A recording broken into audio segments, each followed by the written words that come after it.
무언가를 지향을 해야 된다. 대의명분은 우리가 믿고 지지하는 비전이지 반대하는 대상이 아니다. 리더 입장에서 사람들이 무언가 대항하도록 만들기는 쉽다. 심지어 광분의 상태로 촉진시킬 수도 있다. 사람들은 화가 나거나 두려울 때 감정이 격해지기 때문이다. 대항, 대상을 악마하고 비방하고 거부하는 행위다. 특정한 반응을 끌어내기 위해서 이미 존재에 집중하게 한다.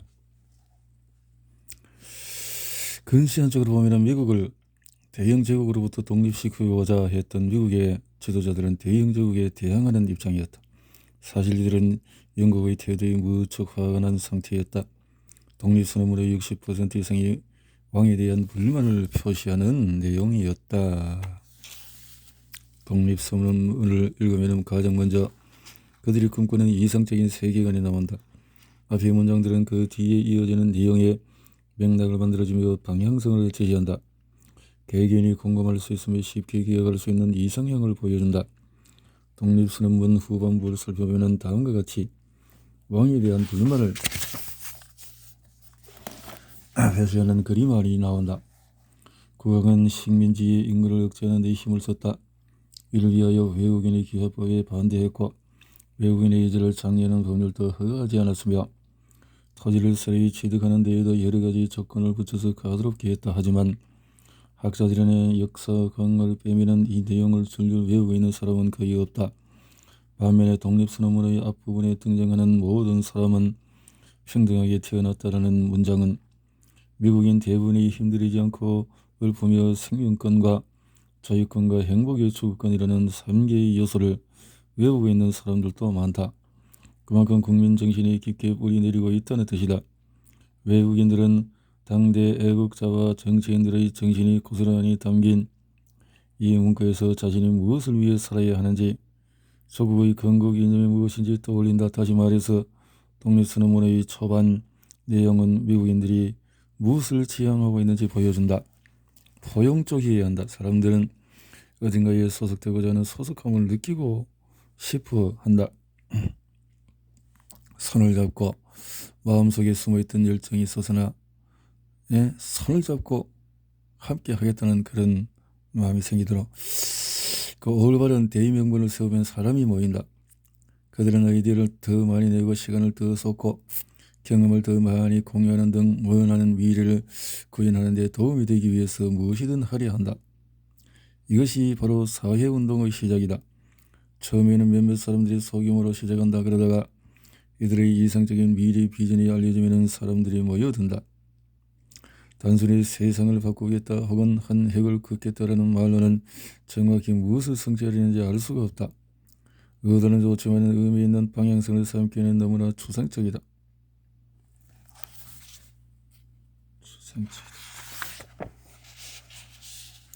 저희는 열정적인 직원을 채용합니다 라는 말은 채용 공고문의 단골 문구다. 하지만 지원자가 면접에는 열성적이지만 회사가 따르는 대의명분에는 열의가 없을 수도 있지 않은가? 사실 열정이 없는 사람은 없다. 하지만 모든 사람이 다 같은 분야의 열정을 느끼지 않는다. 무한 게임식 리더는 함께 대의명분을 추구하는 직원, 고객, 투자자를 적극적으로 찾아 나선다. 직원을 채용할 때 지원자의 업무 지식이 얼마나 풍부한지보다도 기업 문화에 얼마나 적합한 사람인지를 주로 본다. 업무는 채용 후에 가르치면 되기 때문이다. 고객과 투자자를 유치할 때는 기업을 향한 애정과 충성심이 있는 사람들을 찾는다. 예를 들면 간편식 샐러드 체인점인 스위트그린은 단지 샐러드를 판매하는 것 이상의 목적을 추구하며 사람들이 그 뜻을 함께하도록 장려한다. 그들의 미션은 다음과 같다. 리얼 푸드를 제공하여서 더 건강한 커뮤니티를 만드는 데 앞장선다. 여기서 리얼 푸드란 인근 지역 농장에서 생산된 재료로 지역 농가의 이익을 늘려주는 매개체다. 그래서 스위트그린은 지역마다 메뉴가 다르다. 봉사정신이 있어야 한다. 대의명분에 성립하려면 관련 무리가 최소한 둘은 있어야 한다. 공유자와 수혜자. 공유자는 대의명분을 실현하기 위해서 아이디어를 제공하거나 열심히 일하거나 돈을 기부한다. 그에 따라 수혜자는 이익을 받는다. 봉사정신을 담은 올바른 대의 명분이라면 조직이 창출하는 핵심 이익이 자신이 아니라 다른 사람에게 돌아가야 마땅하다. 예를 들어서 상사가 나에게 커리어 조언을 해준다면 그 조언은 상사의 이익이 아니라 내 이익이 주가 되어야 한다. 같은 원리로 투자자라면 기업이 대의 명분을 실현할 수 있도록 돕는 것이 최우선 목표가 되어야 한다. 리더라면 시간과 노력을 쏟고 올바른 결정을 내려서 직원들에게 최대의 이익이 돌아가도록 해야 한다. 현장에서 일하는 직원이라면 우리 회사의 제품이나 서비스를 구매하는 소비자들이 최대의 수혜를 누리도록 노력해야 한다.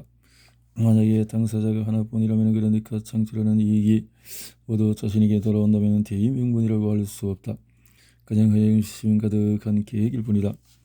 스위트그린은 자신이 하는 일의 수혜자가 지역사회와 주민들이라고 말한다. 스위트그린 스스로를 위한 이익은 내세우지 않는다. 독립선언문을 작성한 사람들 역시 그들이 미국의 독립을 위해서 노력하여 이익을 얻는 주된 수혜자가 우리 지도자들이 아니라 우리 국민이라고 명확히 밝혔다. 핵심은 주된 수혜자라는 표현이다. 봉사정신은 단순 기부와는 다르다. 기부할 때는 수혜자가 이익의 대부분 혹은 전부를 가져간다. 그리고 기부자는 다른 사람을 도왔다는 뿌듯한 마음만 얻는다. 하지만 비즈니스에서 기업이 이익을 창출할 때는 당연히 그 수익을 스스로 취할 수 있다. 기업은 열심히 일해서 실적을 달성할 만큼 보상과 인정을 요구할 수 있고 투자자들이 이윤을 얻도록 할 수도 있다. 다만 그 이익이 회사나 직원, 고객의 희생으로 발생해서는 안 된다. 주주의 이득을 위해서 비용을 절감한다는 맥락으로 고객에게 조악한 제품을 제공하거나 직원들을 해고하면 안 된다는 뜻이다. 결국 주주 역시 기업 이익 창출에 기여하는 쪽이기 때문이다. 이것이 바로 서번트 리더십이다. 이는 리더가 아니라 구성원이 주된 이익을 취하도록 하는 이익을 아래로 내려보내는 리더십을 의미한다. 반대로 봉사정신이 없는 조직 혹은 봉사정신을 부차적인 가치를 여기는 조직은 주된 이익이 리더 쪽으로 향해 올라간다. 그런 투자자들의 가장 중요한 목표가 그 누구보다 큰 이윤을 거두는 것이다. 리더는 자기가 가장 큰 이익을 가져갈 수 있는 방향으로 의사결정을 한다. 영업직원은 고객의 필요와 상관없이 성과급을 더 많이 벌 수 있는 일이라면 무엇이든 한다. 오늘날 수많은 기업에서 이런 방식으로 이익을 추구한다. 각자 자신의 이득만을 생각하고 다른 사람의 수혜는 뒷전으로 미루는 문화가 지나치게 널리 퍼져 있다. 봉사정신이 대의 명분의 기반에 있어야 한다는 사실은 무한게임의 연장선에 있다. 무한게임 참여자는 다른 사람을 위해서 게임이 계속 진행되기를 원한다. 무한게임 방식으로 기업을 이끄는 리더는 절대 자기가 받을 보상만 꾀하며 결정해서는 안 된다. 참여한 게임에서 계속 플레이할 수 있는 기업으로 커가도록 노력해야 한다. 투자자 역시 자신이 최대 수혜자가 되어서는 안 된다. 투자자가 신뢰하며 투자자의 대의 명분을 이루어갈 수 있는 기업이 이익을 가져야 한다. 무한게임식 투자자는 위대한 가치를 실현하는 데 기여하고자 한다. 이런 투자가 성공적인 경우에 이익도 매우 크다. 무한게임식 투자자는 보상을 전부 혼자 차지할 생각으로 도박하고 듯이 투자한다. 이 둘의 차이를 명확히 이해해야 한다. 무한게임에서 봉사정신이 그토록 중요한 까닭은 충성도 때문이다. 봉사정신이 투철한 기업에는 잘 될 때나 힘들 때나 늘 곁에 있는 충성도 높은 직원, 고객, 투자자가 있다. 그들 덕분에 기업은 돈으로 살 수 없는 힘을 얻을 수 있고 오랫동안 살아남을 수 있다. 충성심 강한 직원들은 리더가 진심으로 그들을 아낀다고 느낀다. 정말로 리더가 그들을 아끼기 때문이다. 직원들은 그 보답으로 회사를 위해서 최선의 아이디어를 내고 자유롭게 행동하면서 책임을 다하고 문제를 해결한다. 충성심 강한 고객은 회사가 고객의 바람과 필요를 충족시키기 위해서 마음을 담아서 노력한다고 느낀다. 정말로 회사가 그렇게 노력하기 때문이다. 이렇게 하면 결과적으로 모든 당사자가 혜택을 받는다.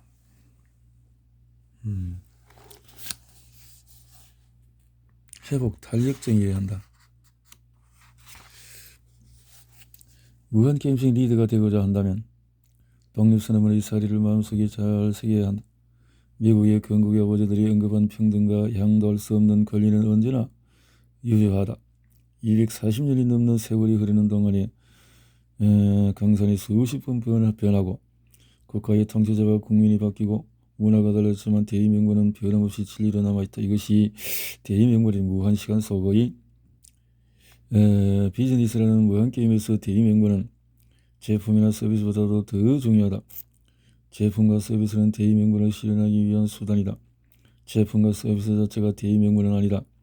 만약에 제품 자체가 대의명분이라면 기업의 존폐가 그 제품에 달리는 꼴이 된다.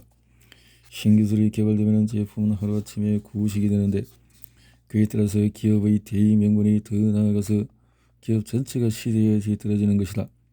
예를 들어서 철도 회사들이 미국에서 가장 규모가 큰 기업이었던 시절이 있었다. 하지만 자동차 제조기술이 발전하고 도로망이 구축되면서 자동차가 기차보다도 빠르고 경우에 따라서는 값도 싼 대체제가 되었고 판도가 바뀌었다. 만약에 철도 회사들이 철도 개발이 아니라 성격과 화물의 빠른 운송을 사명으로 삼았다면 오늘날 주요 자동차 회사가 항공사를 소유했을지도 모르는 일이다. 만약에 출판사들이 출판업계에서의 성공이 아니라 지식의 확산을 사명으로 삼았다면 신기술을 적극적으로 도입했을 것이다. 그렇다면 아마존을 창업하거나 이북 리더기를 만들 수도 있다. 음반 회사들이 스스로를 레코드나 테이프, CD 판매자가 아니라 음악 공유자로 여겼다면 지금 같은 디지털 스트리밍 시대에 더욱 빨리 적응했을 것이다. 그렇다면 그들이 아이튠즈나 스포티파이, 세계 최대의 스트리밍 서비스 업체와 같은 서비스를 개발했을 수도 있다. 하지만 그렇게 하지 않았고 지금 그 대가를 혹독하게 치르고 있다. 시장은 오르락내리락 하고 사람들은 왔다 갔다 한다. 기술은 끝없이 발전하고 제품과 서비스는 고객의 취향과 시장 요구에 맞춰서 계속 진화할 것이다. 살아남기 위해서는 영원히 지속되며 변화와 위기를 견딜 수 있는 그 무언가를 택해야 한다. 무한게임에서 생존하기 위해서 대의명분은 회복 탄력적이며 시간이 흘러도 퇴색되지 않아야 한다. 이상적이어야 한다. 미국 지도자들이 독립선언문에 서명했던 당시 모든 사람은 평등하게 태어났고 조물주는 몇 개의 양도할 수 없는 권리를 부여했다라는 문장은 모든 사람이란 백인 남성 앵글로색슨 개신교도를 의미했다. 하지만 얼마 지나지 않아서 진정으로 모든 사람이 평등한 권리를 누리는 나라를 만들기 위한 움직임이 시작이 되었다.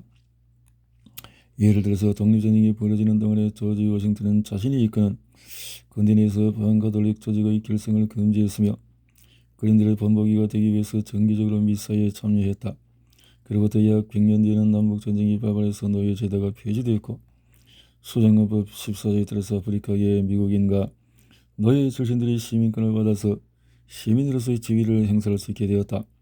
1920년에는 여성에게 참정권이 부여되면서 미국은 대의명분 실현의 새로운 국면을 맞이했다.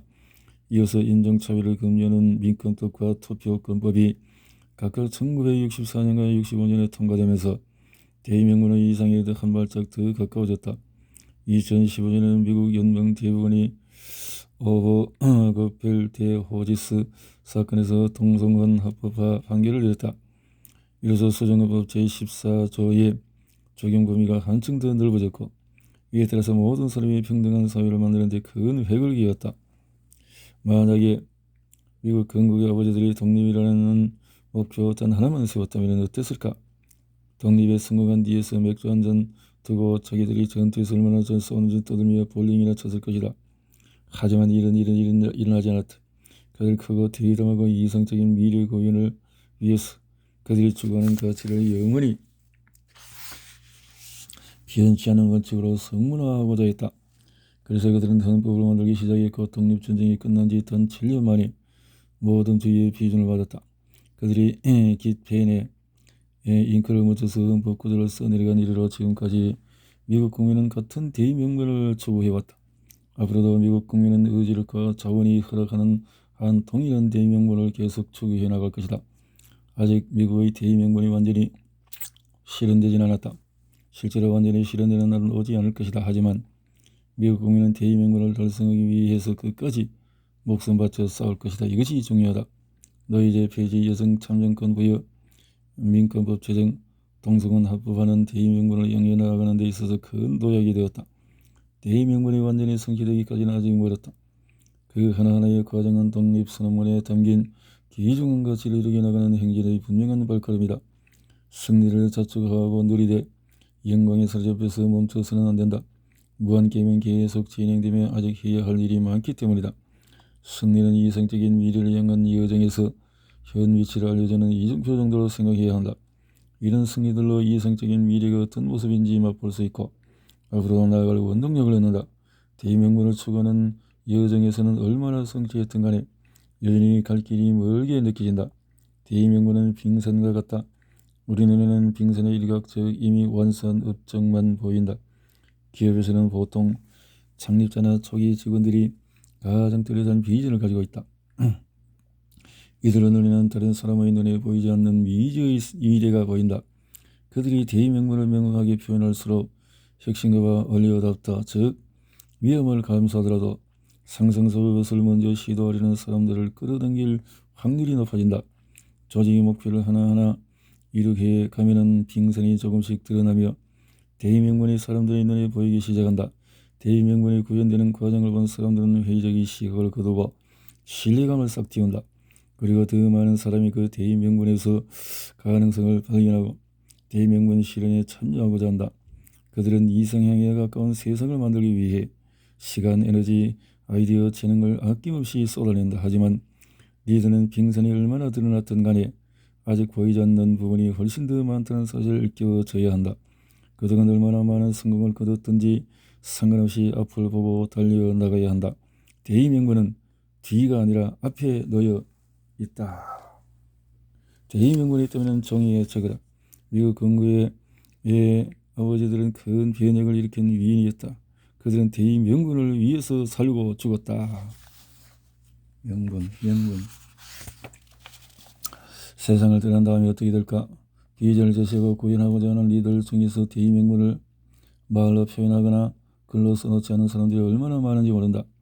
그들의 마음속에는 대의명분이 명확함으로 직원들도 그러하리라 생각한다. 하지만 꼭 그렇지만은 않다. 대의명분을 정확하게 글로 명시하지 않으면 결국 의미가 퇴색되거나 대의명분 자체가 통째로 사라질 위험이 매우 커진다.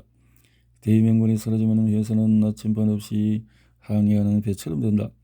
수평선 너머를 향하지 못하고 계기판만 보고 항해하게 된다. 그러면 항로에 들어갈 수밖에 없다. 대의명분이 없으면 유한게임 사고방식이 등장한다. 유한게임식 리더는 그들이 얼마나 빨리 얼마나 멀리 항해해 왔는지 생각하고 장수할 뿐 그들의 여정이 목적이나 방향성을 잃었다는 사실은 인식하지 못한다.